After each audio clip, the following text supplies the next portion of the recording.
exclusion chromatography is a technique we often use to purify proteins based on their size by sending them through these columns filled with these little beads with these differently sized pores or secret tunnels that the bigger proteins go around, the smaller proteins go through, and so the bigger proteins travel faster, they come out faster, they go through a detector, and we see them come out, and we then go and we can see where our protein is and collect our protein nice and pure.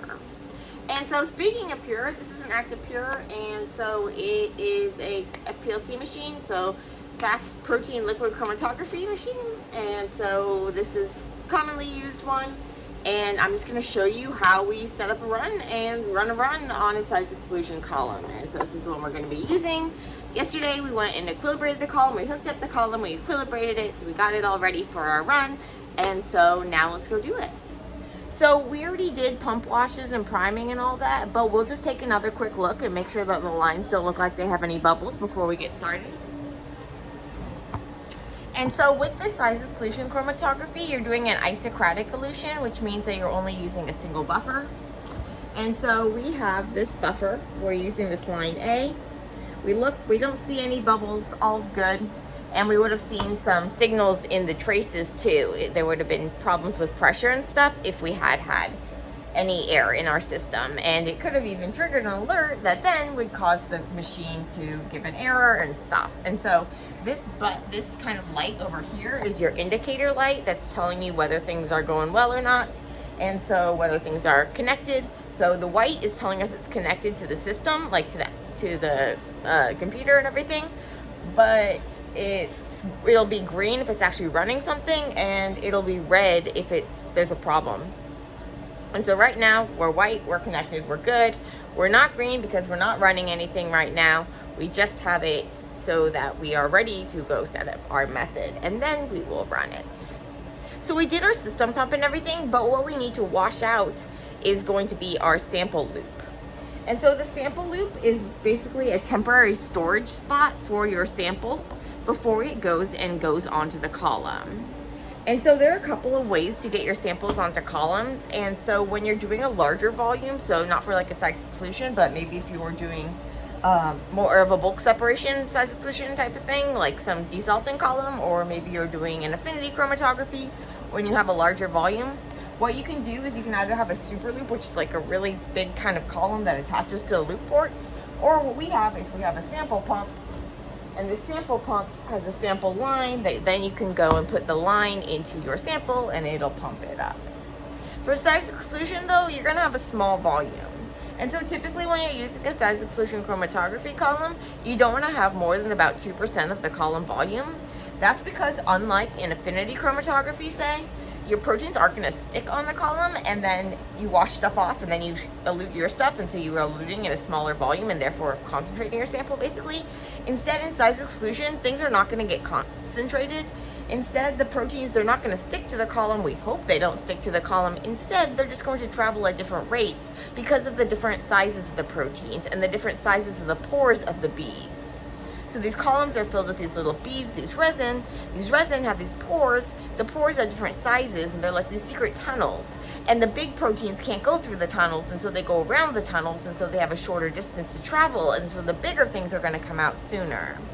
The smaller things have to go through all those pores, and so they're going to travel further, and they're going to travel longer. So they go the same linear distance in terms of like top to bottom of the column, but they're going to come out at different times because they're going to travel different like volumes inside of it, through those little pores or around the pores. And so they'll come out at different times, and then they're going to go, so they'll go through this column, then they'll go through a UV detector, we'll see them, and then we'll collect the fractions in our fraction collector, and we'll collect them in like a 96 well plate. But because they're not going to get stuck and then eluted, they're not going to get concentrated, we're going to want to have a small volume. And so we have these small sample loops that'll hold the volume, and so this one is a 500 microliter loop, and so this is the Superdex 200, 10, 300 GL. So the 10 is telling us the internal diameter, and then the 300 is going to be the length.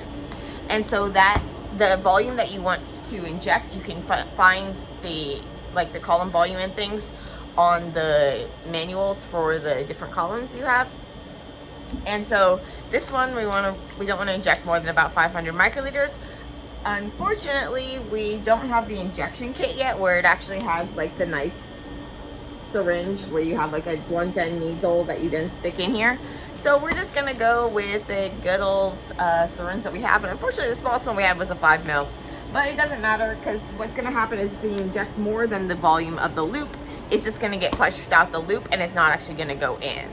So if you want all of your protein to go in, what you wanna do is you actually wanna have a smaller volume than the loop volume. And so to make sure that like nothing gets out, you want to have about like half or less of the loop volume. So I would load like 250 microliters in a 500 microliter loop if I was really wanting to make sure that all my protein got out and none of it got pushed out. But if I want to make sure that I have a constant amount of protein, like if I'm doing analytical size exclusion, I want to make sure that the volume that I'm injecting is exactly the volume of the loop, so I can compare between samples, say, then I would want to inject more than the loop volume. And so it's okay if I inject a little more than the loop volume. I'll show you in the machine, you can actually see the flow path. And so right now though, we need to do a wash where we're gonna come and we're gonna wash this. So we're gonna come over to our system. And so we're gonna go over to our uniform software. And so you can see on the screen, this is from the equilibration. I had it equilibrate for 2 column volumes, and so when I was having it equilibrate, because it doesn't have a method in there that knows the column, I actually went and manually did execute manual instructions, and I set the alarms. So I set the pre-column pressure based on what I saw that it was in my column handling. And so we're using this SuperDex 200. Increase 10-300 GL, and so the max pre-column pressure is 5 megapascals, and so that's what I set it as, the alarm. And then I set the other, I went to timer and did 50 mils of volume, because that would be 2 column volumes. That's a good volume for really equilibrating things and filling all the little pores in the beads with the buffer that you want. That's the buffer that's going to come out with your protein when your protein comes out or leaks from the column. What you want to see if things are fully equilibrated is you want to monitor the conductivity is the main one. And so here you can see the conductivity when you had the old stuff that was in the column come out, and then you can start to get the new stuff that is coming in the column, the new buffer that you're flowing through. Now it starts to come off, and so you can see that it's starting to come off about like 1 column volume, and then you have a 2nd column volume where you just have like the full thing. And then I had it stop. And now let's take a look at how we're going to control things. So here we have our buffer line. So right now we're in buffer A. It's set to bypass because we're not actually running a method right now, but we will have this set to our column. This is going to be where we set our injections. And so there's our injection valve, and you can see that what we're going to do is we're going to go to manual load. And when we go to that manual load, you can see the flow path. And so we're gonna go directly in the syringe. It's gonna go through the loop, and then any extra is gonna go out into the waste. And so if we inject more than a loop's volume worth, it's just gonna go to the waste. And so if we wanna make sure that we don't get any of our protein in the waste, then we wanna have less than the loop volume. But if we wanna make sure that we fully fill that loop, and we are injecting exactly 1 loop volume, then we'll want to go and actually fill the loop fully with more than the volume of our loop. So the manual load is how you're going to do that. We are going to wash the loop. We're just going to go to inject, and so when it's injecting, so now it's coming from the system pump, and it's going to be pushing out whatever was in the loop. And so it's not coming from the syringe now, it's coming from the system pump. This is what we want. It's going to pull that pump A. You can see that it would be going onto the column, but because we have the column as bypass, it's not going to do anything. And so it's just going to wash this. So now we have it on inject, and we're going to go and we're going to set our flow rate. So we can set it pretty high, and then we're just going to set flow rate. You can see it's bypassing the column, but it's going through the loop. So I have it like 10 mils per minute. I'll just let it go for 10 mils or so. And so right now, I'm gonna go take a look and make sure nothing weird is happening on the machine. You wanna make sure that like this isn't popping out, which could happen if you didn't have these tight enough. You wanna make sure there's no bubbles in the line. So all that's looking good. So now I'm gonna go and I'm gonna go back to manual load, and that's gonna be how we're gonna load our sample. So now it's coming through the syringe and into the loop. And so we're gonna get our sample, we're gonna pull up our sample, and then we're gonna inject it into the column. So I'm just using this practice mixture of proteins. We're testing out this column, and this is gonna align with the protein chromatography lab that we're doing in our biochemistry lab class. And so when you are getting your sample, I don't have anything really convenient to do because I don't have the right size syringe. But what I'm just gonna do is I'm gonna use a syringe to kind of suck up some of the sample.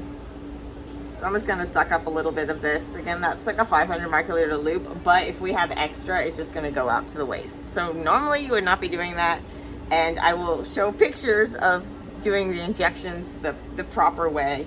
But this is what we're gonna do for now because this is what we have. And part of being a biochemist is making do with what you have and making the best of it. And if you know how things work, you can kind of know, okay, it's okay if I inject a little more. So let's go ahead and inject. So we have it at manual load, we're going in here. So if we inject things into that port, it should be going into the loop. So this is the injection port. If you're doing a smaller volume, you'll have a little like thing here with the little holder for your needle, and it's really important that your needle, the needle doesn't get bent, that you wash your needle in like ethanol and stuff before and after you use it, and don't clog it, that you don't just leave the needle in there hanging and then like cause it to warp. But in this case, we just have this little injection valve. So I'm just gonna go ahead and connect to the port and inject my sample in. Okay. So it should be good to go now. I can go ahead and come back over here. And instead of this, I'm just gonna choose one of the other options that is not gonna go through that valve. And so right now, I just have it set so that the lines are going to go elsewhere, just so that when it does its thing in the transition in the method, it doesn't do anything weird. So we already set up a method and now we're just gonna run it. But basically our method, we tell it what column we want, it fills in stuff. We can choose a flow rate. We're just gonna go with the default flow rate for now. Result name and location, you can set that so the results will go places. The start protocol here is where you can choose the different things you like.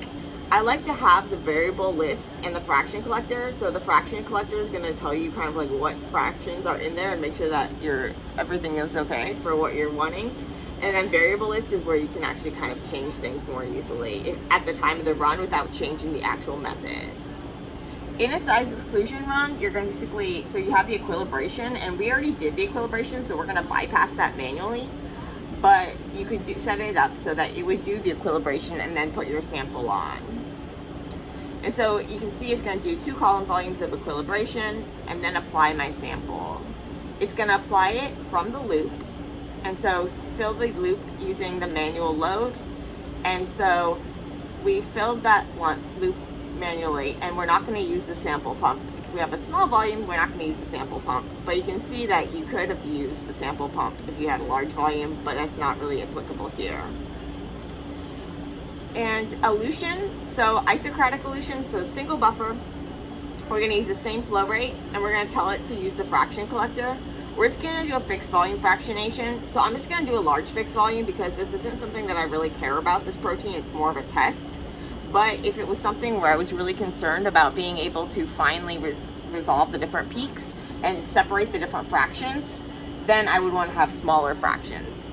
You can do things like have it try to predict, find the peaks and just collect the peaks. But I like to just collect everything just in case. And then you can just reuse the plates and stuff, so it just, yeah. I'm a little afraid of it not collecting the peaks, so I don't know. I'll have to try it in the future, but okay. But I do have it wait and start fractionation after 4.7 mils, and because that's going to be your void volume, and so the void volume is the volume that is not accessing the pores, but it's the stuff around the beads. So if something is so big that it can't get into any of the pores, then it's just going to go around and come out in the void. So that void volume is going to be where you get like protein aggregates and gunk. And so the void volume you don't really need. And so that's the void volume, is basically the giant stuff that can't go in, and it's the stuff that was already in the column coming out.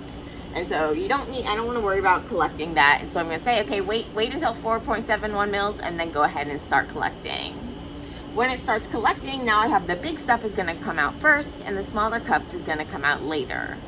And that's because the pore size are varied in size, and the big ones can't go through as many pores as the little ones, and so the little ones are going to go a longer distance. And how do I know when things are coming out? Well, I have my method so that it's going to set to the UV 280, and so we only have a single UV monitor. Sometimes you might have like a 260 and a 280, so you can look at nucleic acids, but we just have a 280, and so we have the 280 monitor, and that's going to be when the liquid's coming out of the column, it's going to go through the monitor. We're going to see it on the monitor, and then that'll correspond to, it'll show us its position in the fraction collector. And so we're going to collect it in these 2 mils fractions in a 96 deep well plate. And so we have our method saved and everything. So right now we're just going to come over here. I want to just look and see our fraction collector status. So if I go to view and then I go to fraction collector content, you can see that it has these things available. Note that there's like a little barcode on this fraction collector, so it will know what is in what position. It won't know if there are not tubes in these racks, but it will know if there's not a plate here. So I know it knows that there's a plate here, so that's all good. Now I'm ready to go ahead and open my method. So I'm going to go to File, Open, and then I'm going to choose this method. And it says the manual run is in progress. Okay, I'm just going to discard the results of the manual run because that was basically just this part. And so you can see now too, it's because I set it to have in the beginning of the method have the fraction collector content, it's actually going to go and show me the fraction collector content. Now it's going to have the variable list, and so I could come and I could change things. Like if I decided that maybe I wanted to have a slower flow rate or a higher flow rate, I can go and I can change that here. I can also go and it'll have me set the results name and location. And so I like to put the date in my name, and that it would, so I'm just going to have this, right now this is actually, I know what it is, it's going to be a lysozyme and DSA. So simple mixture, and then we're just going to put the date. And I'm using underscores, not spaces, in my file names because that makes computers happier. Okay. And I have it set to go into my folder, my default folder I set.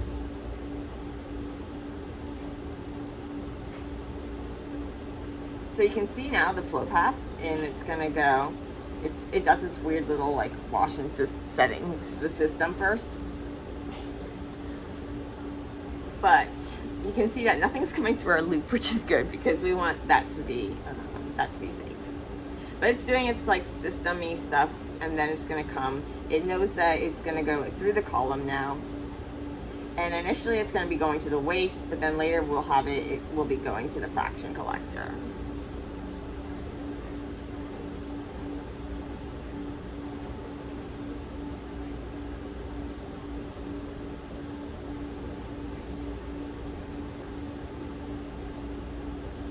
You can see this kind of like purple. That's basically it saying it's doing stuff. And we could come over here to the run log and see what's happening. So it's doing this system wash, and now it's going to be going ahead and it's entered the block equilibrate.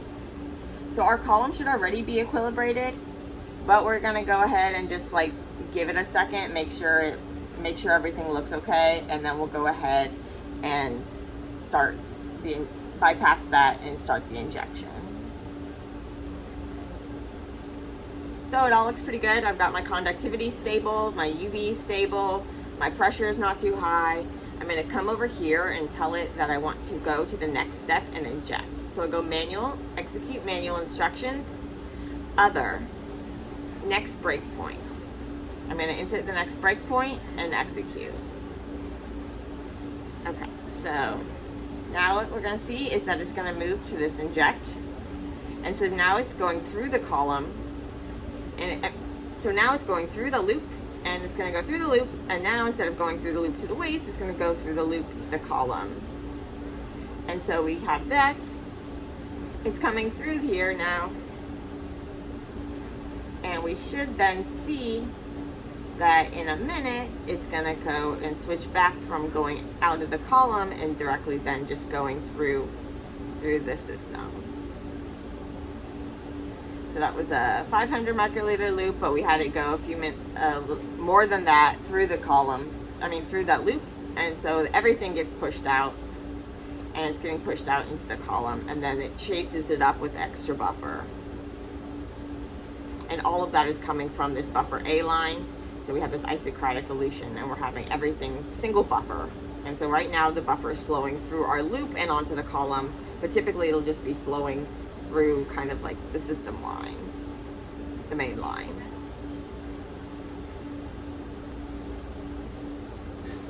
There we go. Okay.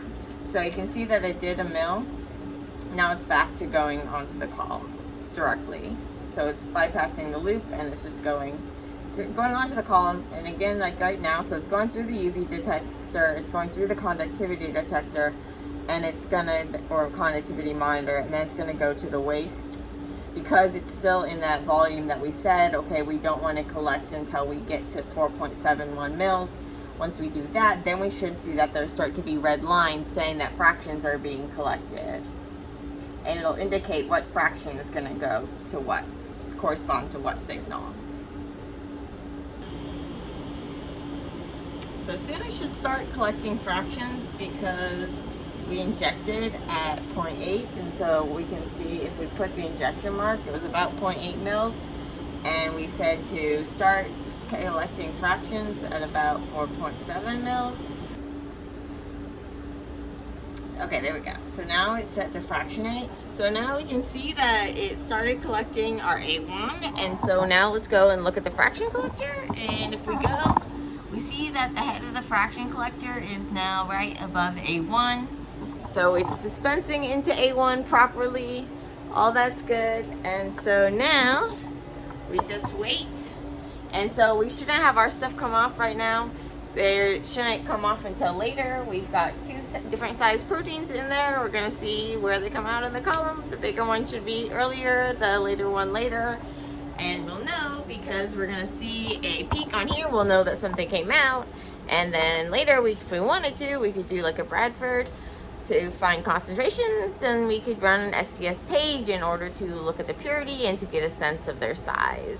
So I'm still waiting on some molecular size standards for gel filtration, and we're going to kind of do a sort of ladder on the gel filtration system that we're then going to use to figure out the molecular weights, the multimerization status of our protein. So it's a little tricky with size exclusion because some proteins, they separate.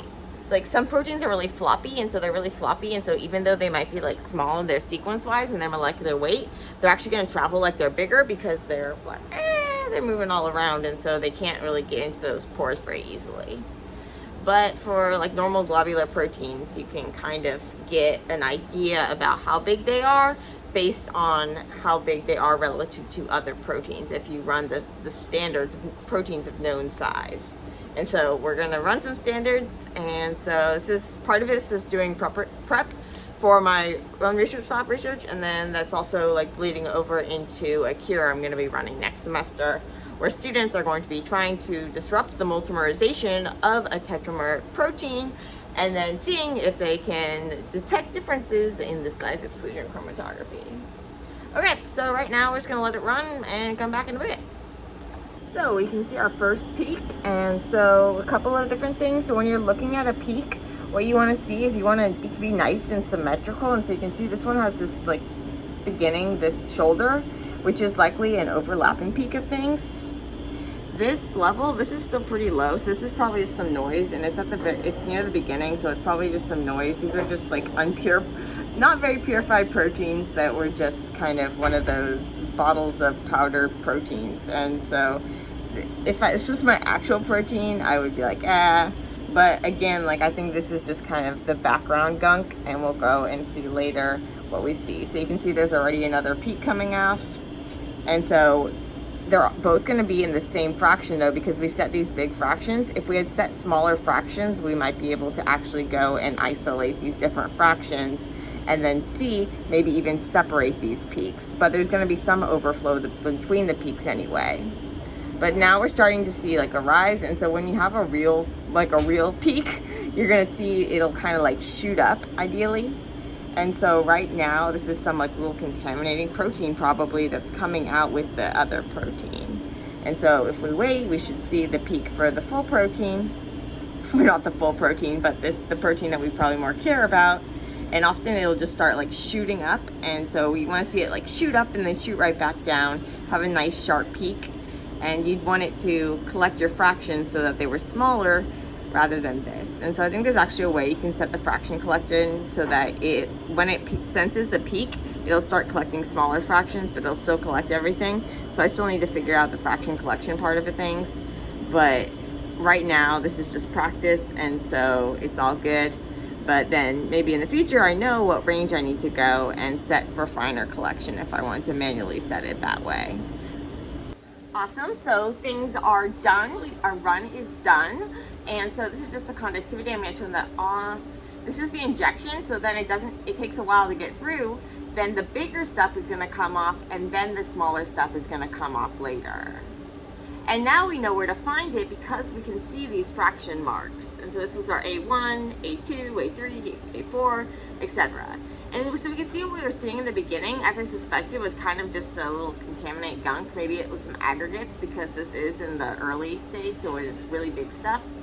And now we see a peak here, and then we see another little peak here and a peak here. And so if I had finer fractions, I could even separate these two peaks, but the way that the fractionator collect them, I couldn't really separate those very well. So that's why you kind of need to design your fractionation strategy strategically. But you can see that this was a pretty nice looking peak. It's a little slanted, so it's not very symmetrical, which it could be a problem. Maybe it like overloaded a little, but it looks fairly sharp, so that's all good. And so I can go, and I can actually go to, if I go to tools, I can go to evaluation, and now this run should show up, and I should be able to look at it in the software. And so if I go to my results and I go to that run from today, I can see it here. I can filter things if I want